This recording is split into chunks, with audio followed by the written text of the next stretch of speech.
AP deputy CM Telangana నాయకులను ఉద్దేశించి చేసిన వ్యాఖ్యలు ఇప్పుడు ప్రస్తుతం ఆయన్ని తెలంగాణ వాదుల ఆగ్రహానికి గురి చేస్తున్నాయి.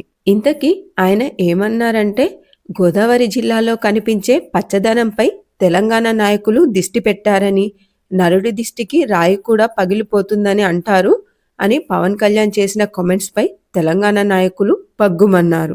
పవన్ కళ్యాణ్ వ్యాఖ్యలపై స్పందించిన మంత్రి కోమటిరెడ్డి వెంకటరెడ్డి, పవన్ కళ్యాణ్ క్షమాపణలు చెప్పకపోతే పరిణామాలు తీవ్రంగా ఉంటాయని హెచ్చరించాడు. మంత్రి కోమటిరెడ్డి వెంకటరెడ్డి మాట్లాడుతూ, డిప్యూటీ సీఎం పవన్ కళ్యాణ్ వ్యాఖ్యలు నన్ను ఎంతగానో బాధించాయి. తెలంగాణ ప్రజలకు పవన్ కళ్యాణ్ క్షమాపణ చెప్పాలి. లేదంటే తెలంగాణలో ఆయన సినిమాలు ఆడనివ్వం.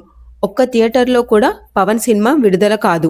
పవన్ తెలిసి మాట్లాడాడో తెలియక మాట్లాడాడో తెలీదు, కానీ ఆయన వ్యాఖ్యల వల్ల తెలంగాణ ప్రజలు బాధపడుతున్నారు. అందుకుగాను తెలంగాణ ప్రజలకు ఆయన ఖచ్చితంగా క్షమాపణలు చెప్పాలని ఆయన డిమాండ్ చేశారు.